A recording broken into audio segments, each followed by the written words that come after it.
Hi, we're here for an adoption. We can't release him until this comes off. He has about a month to go. The woman that was here before said that he only had 6 months left. If he bonds with you, he could easily hang on 5 years. We'll be 40 in 5 years. 40 is basically 50, and then... That's it for us. God, I always thought I'd be smarter. Is that you say, Leon? The future's here. No. Think about the future. The future. The future is here, and it's fucking weird. But none of it's all that weird. It's just hipstery and kind of quiet. If you're looking back from any point far back enough, the future is always weird. Yeah, that is true. But I don't know any time where this would have been necessarily normal with talking cats that narrate a story. Are you kidding me? Have you been on the internet? We are like maybe 2 years away from genetically modified talking cats. Okay, maybe you got a point. At least, especially if you're involved. Did Dr. Seuss see this for this future coming or something? Decided to write about it. I'm a trans catanist. Hey, I was about to say, in your mind, that future is now talking cats. Well, it's interesting because it starts out in darkness. And then they came to adopt me. And you're like, what kind of little girl is this? And you slowly realize it's a cat from a shelter. What the fuck? A cat with one foot cut off. And then they came to adopt me. And my life began. That's a terrible impression of the way cats talk. Corey, back me up. Is that not how the cat sounded? That is. And here's the deal. Well, clearly that wasn't a real cat talk. I like the way he's like, I talk to cats every day. I should know. You don't know. You are wrong, sir. I'm just saying. Just saying. Keep in mind, in his future, it's like, instead of Planet of the Apes, it's Planet of the Cats. It's like, the cats have blown it up. The future is now. That future has already come to pass. Is the Statue of Liberty drowned in kitty litter? He's one of those people that couldn't be dragged out of Avatar. No, it's everything I dreamed of. Stop it. I'd be more like a Dennis Hopper in Apocalypse Now. Going, you don't understand. These cats are genius, man. He's right, though. It starts out in darkness, and you hear that voice. That cat sing, I was outside, and it was rough every day. See, no food, no loving, so scary, and the mean cats. See, I thought it was a old woman who accidentally wandered out the old folks' home. They're coming to get me someday. She's got lost in the woods. Turns out he's right. It's a cat, and anybody who knows, like Miranda July. And you might have seen a film of hers. I don't know if anybody saw Me, You, and Everyone We Know. I saw that. Did you see? Okay. Yeah, good movie. Yeah, you probably liked it more than I did. I liked it all right. I didn't think it was terrible, but I definitely thought there was some pretension there that just annoyed me. And maybe it's this director, because she's a performance artist, and she's like this. She's made a name for herself. But once you start being on the Sundance board and you win some awards at Cannes, I think she won like a Camera Work Award or something at Cannes Film Festival. She's all of a sudden become like that hipster person that you don't want to say anything bad about it because you won't be cool if you do. Oh God! Is she pretty much a drama kid who made it? Is that what she is? Saying you're a performance artist mean you got the pretension badge in Girl Scouts. Okay, that's a given right there. Yeah, but if you say something bad, they come in and rip your goatee off. You don't deserve this. Slap the latte out of your hand. Make you take off that Goodwill jacket. Well, I challenge her. Screw you, devil woman. You don't deserve that pork pie, Haxer. And she's become somewhat of an art world indie darling, and all people just don't seem to have anything bad to say about her. And I get the feeling that whatever kind of stuff she puts out there, whether it be good or bad, everybody's willing to say, "Oh, it's just her." So I went into this with some apprehension. And by some apprehension, you mean a big, thick piece of attitude. I was, man. I was just like, man, how hard to go into movies like this, but fuck this movie, man. I can already tell you what this shit's going to be like. It's funny because I was there the longest time with just me and maybe 4 of the critics. And then Corey came in with a swagger. You could hear him coming down the hall. This movie's luck. His swagger came in before he did. Yeah. His swagger shows up early, at least. Waking me up at 10 months of hipster shit right here. It was actually exuded in his pheromones. Like sitting down, like, I'm only here so I can tell everybody how much this sucks. Yeah. Let's go on watch this shit. See what they gonna do. And you know what? I liked it. I really did, man. I mean, it's an odd film. But look, if you're gonna be a performance artist, be that kind of person where you really believe that, okay, that person has their own way of seeing the world. And that's what I think about Miranda July, man. Miranda July, after seeing this movie, it tells a story of, she's in it, and she plays a woman in her mid-30s along with her boyfriend who's around the same age. I think they're both 35. They decide to adopt this cat named Pawpaw, and they're told that if you have to come and get this cat within a certain amount of time. I think it's like 48 hours or 24 hours. They're going to euthanize the cat. No. If it was 48 hours, they could have done it. But they was it like a week? It was 2 weeks. Was it 2 weeks? Yeah. Okay. Because they show up ready. Okay, we're going to get this. We're not ready to have a baby. These are two people who are 35 who've spent a lifetime avoiding any real responsibility. I mean, I know a lot of people like that in this room. Exactly. Okay, good point. Everyone? You too. They work menial jobs they don't care about. She's a dance teacher for little kids, and she doesn't seem like she's all that good at her job. Yeah, he's a call center guy working from home. He does call center stuff. They just kind of exist in their little mumblecore world. And yeah, you're right, man. That's the best way to describe it. They have avoided responsibility so much to the point that when they had, and I guess, man, you're right about this cat, because that cat had a whole fucking novel written by the time the end of this movie was done. Yeah, that cat wrote a journal. that cat starts narrating about how hard its life has been. It's missing a paw, and it's just at the shelter waiting to be adopted. Yeah. And so they decide, okay, we're going to adopt the cat, and it's a cat that's probably not going to live that long. So the most responsibility they're willing to take is a cat that might live a few months. Well, you hear them talking at the beginning of the movie like, are you ready to make this commitment? You know, it's a lot of years if you want to do this. Are you ready to jump into it? And you think they're about to start having sex and make a baby. Yeah. They're talking about adopting a cat for 6 years. Well, of course, if something happened, there was a huge pandemic and 90% of the population died, so everyone was being encouraged financially to have children, no one would own cats anymore. We'd probably kill them all.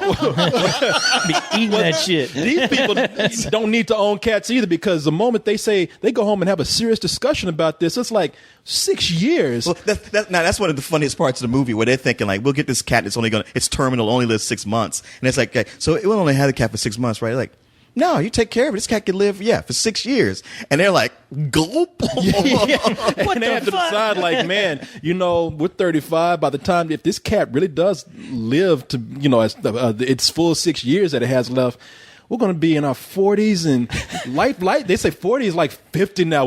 We're done. We got nothing else to do. That's how they look at it. They're like, is it Woody Allen? I mean, it is like, she's like, well, I guess we can go on this vacation. No, we can't go on vacation because we have to stay. The cat's sick. We can never leave the cat. Don't you understand? Once we get this cat, our lives are over. So why'd they get the cat? Well, they already committed to getting it, and they felt bad about it. This cat is just a metaphor. That's true. Well, it sounds like that couple should ask for a paraplegic cat. No, the cat is a metaphor for their relationship. The problem is is sick and not dying in 6 years. Well, no, the reason why they're afraid of commitment, you come to find out, is they're slackers, they're hipsters, they don't have much responsibility. That sort of lack of responsibility has kind of seeped into their relationship. They don't even know it yet, and so this cat just becomes this metaphor for is our relationship really worth? It's not just the cat. Will we last 6 years?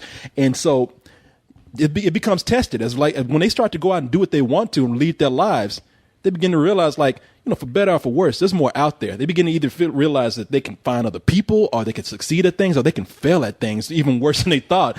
And the girl starts to have she starts to mess around on the side with this guy. This guy.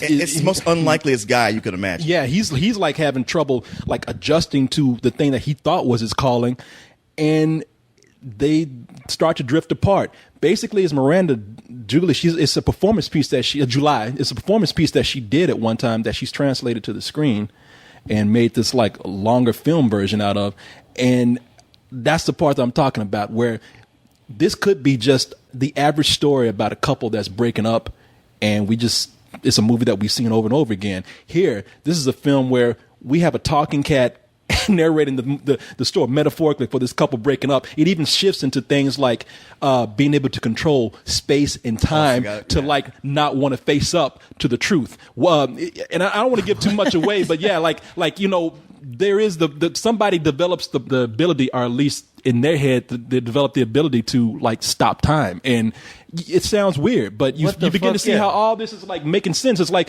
okay, this cat is really a test of their relationship. The freezing time is not wanting to face up to the truth of what's going to happen. You're just trying to stall and procrastinate. And when you look at it, I was like, yeah, maybe there's some like air pretension here, but it's still very creative. I mean, I like to see this. What in the fuck is wrong with this lady's head? It's almost like it seems pretentious at first, but then not really. And I would say they're more slackers than hipsters, if you can make that distinction. Imagine Blue Valentine had sex with Southland Tales.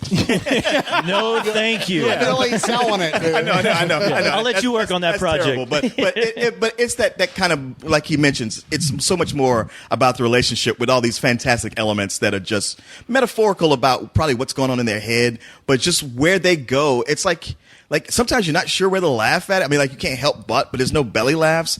But it's like just kind of like, I don't know. I felt different ways about the movie because at first I found the couple to be extremely annoying. Like, God damn it, y'all, just, move on, do something. But then the longer it goes on, you get to see just how frail they are.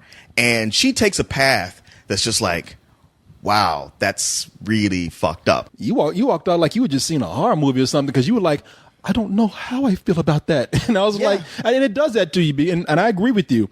It takes a while to realize, like, these characters, it's not that they're unlikable. It's it's just that, they're confused, and that's the point of the story. You're pregnant. We both are.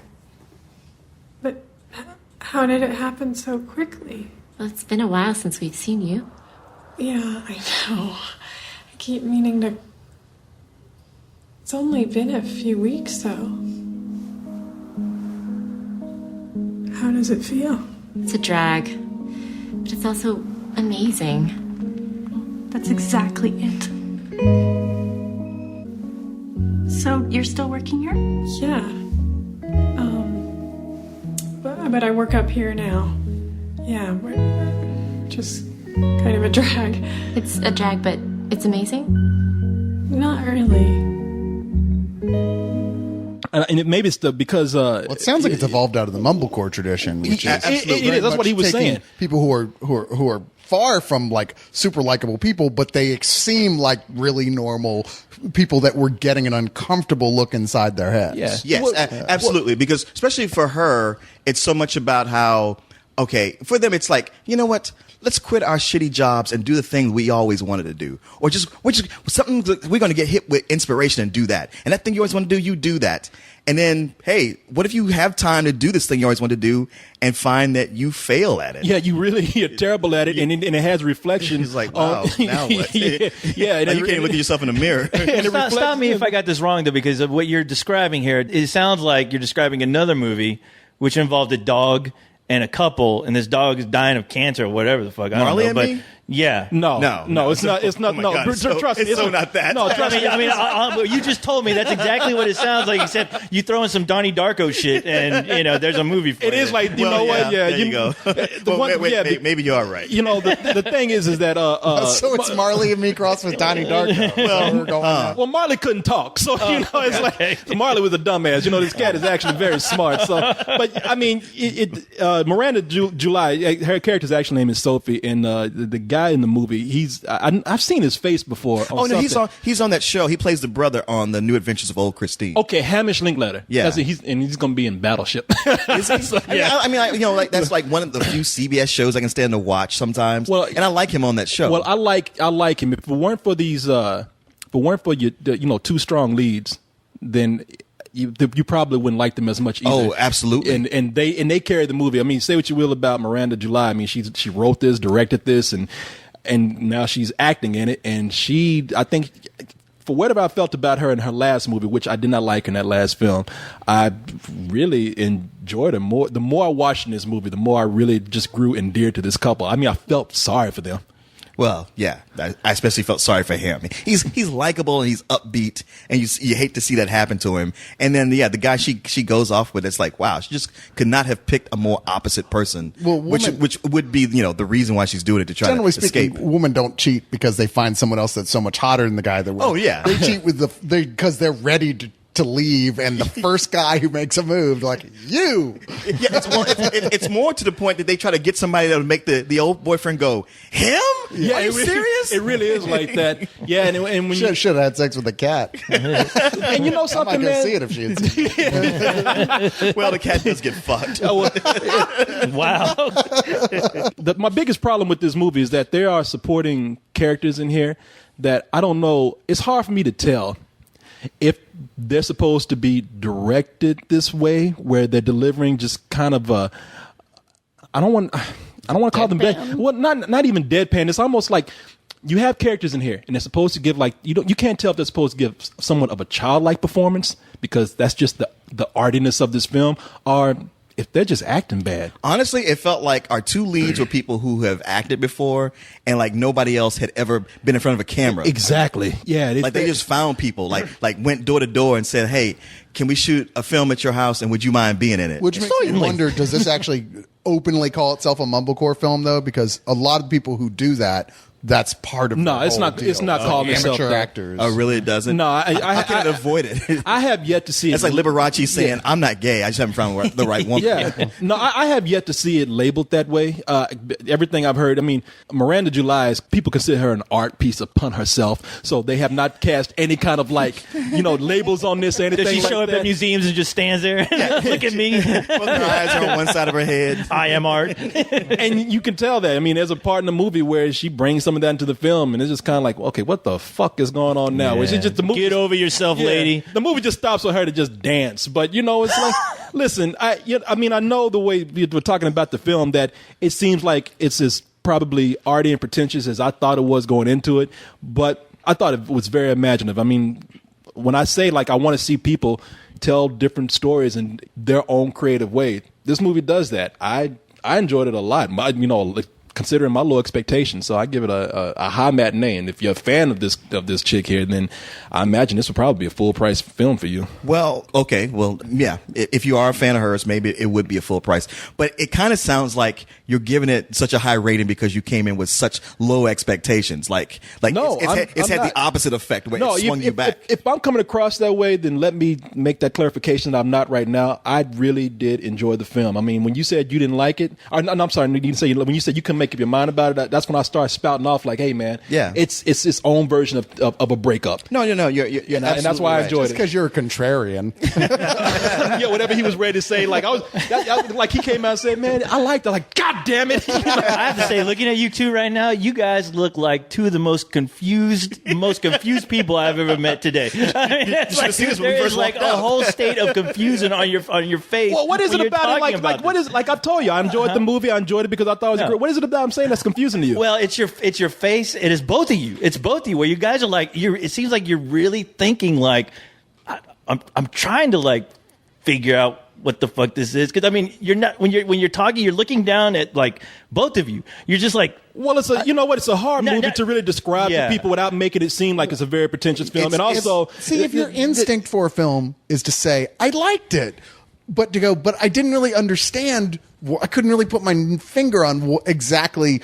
But I why never, I didn't but I understand never everything said about that. it. I said I understood everything about it. To Oh, me, the okay. movie makes perfect sense, and that's why I enjoyed it. I mean, for an art film like this to have as much crazy shit in it that it did, and for me to come out and right now, I sound like every asshole that I want to hate walking out that movie, and I am that asshole now. And so, yeah, I totally understand all the, the metaphor in this film. And also, the way it just decided to do even small things, like the way the cat narration goes. when they go to the narration of the cat, they actually use props. It's almost like two Muppet hands. It's a cat paw that you can tell somebody has that hand in. Like a glove. It's a glove, yeah. So it's overgrown, and they have the part where the limb where the cat paw's cut off. And while the cat is narrating, the person who's wearing this paw is actually performing. Like they're doing things like scratching the newspaper in the cage. They're playing with yarn and flashback. It's I could say that all that is maybe a little bit too pretentious, but I found it pretty not only creative for telling the story, but visually creative too. I like this movie, man. I really do. I mean, I'm telling you straight up. I don't know. I just want to say real quick about the term pretentious. I hate that term because it doesn't actually mean anything. There's it's just like hipster. You apply it to whatever you want and it doesn't mean anything. No one can say these are the definitions that are strict. And pretentious seems to mean, hey, it's arty. That's not pretentious. It's called art. Surrealism has been in film since film began. And I could call that pretentious too. I can, it's just that's ridiculous. You dude. could say, sorry. I really, man, really strongly disagree with you on that point. And we've had this argument a number of times. And I say, and you know what? I still say, fuck off. I think I'm doing this in a conversational way. Fuck off, because I know the first thing I'm gonna do is like, hey man, fuck you too. No, I'm like, no, I'm saying, hey man, right now. I know, no, I still think I can apply pretension to something because that's my objectivity to it. I've seen things where I've come out and said, in my point of view, I think this person is being weird just to be weird, just to get a reaction, and I find that personally pretentious, and I don't apply that to this film.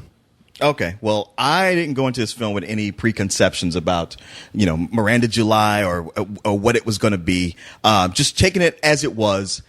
I wasn't digging it at first because I guess those kind of characters don't appeal to me. But as it went on, they did win me over. Not in a big way, but I came out feeling like, wow. I felt like when I started, I didn't like this film, and now I feel like I do more than I don't.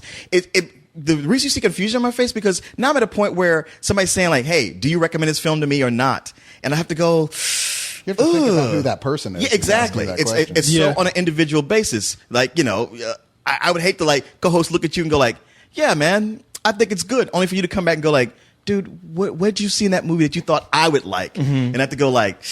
Okay, you got a point there because there's nothing in it that's going to excite you. But I did like I said, the second half of it when I really got to see what it was about and there was a more emotional performances. I was like, hey, I am glad I saw this. So it comes down to me more like I guess it's sort of like a low matinee. I mean, and the thing is, I hate to say rental because it's not so much rental quality, but there's nothing in it that you can't see when you rent it. And, there's nothing that says, oh, you got to see this in the theater. And you might even like it better if you rented it. But you know what? Because then there's less, quote unquote, pretension to it. That same thing can be applied to any film. I don't know if you like this. I mean, I know people who have wives who I would never say, oh, you should go see this really great horror film. It's like, you just got to sometimes say, this movie appeals to me, and I don't care who else likes it. I mean, that's what I'm saying right now. No, ultimately, that's what I have to do with each one of these. I mean, I go through this. I'm like, can I recommend it to somebody, not have them throw it back in my face? But you know what? I'm here to tell you what I felt about it. That's what I always assume when we do these to begin with. Yeah. Like you're telling me exactly what but, you would do. The problem is with a movie like this, it's so right there in the middle that it's hard to figure out where to set that line. Because what your description of it, the way both of you have described this movie, it seems like if I were to try to explain to somebody like Eraserhead or something, to where I'm like, from what you're telling me, the visuals I get in my head from how you're describing it is so fucking weird to me right now that I honestly want to see it. And that's where I would stop you. Because with Eraserhead, those visuals are so extreme that it's like, whether you like it or not, you're going to talk about it to somebody. Yeah. These visuals aren't that. Yeah. I mean, it's got a low budget. It's slightly creative. It's a way of telling a basic story, but added a little something extra to it to kind of throw Charlie you off. Kaufman-esque. It's a weird. Yeah, a little bit more that way. Not even to that extreme. It's just a little bit more. And I would even say you're right to a certain extent. I mean, I'm not basing my own decision on, what am I going to tell somebody? There's plenty of people who I would either say, yeah, I liked it. I don't think it'd be your thing. But if you catch it, I'll be curious to know what you thought. And then there's some people I would say, yeah, you're pretentious. No, I'm kidding. No, there's some people I would say, yeah, I think you'd like it. I have to tell you something. What? One thing is that I'm wild. It can be very hard in the beginning. We didn't have those kind of problems in the beginning. Well, the thing is, you're just in the middle of the beginning right now. If it's going to work out, could you just give me a little indication? I don't know anything. I'm just a rock in the sky.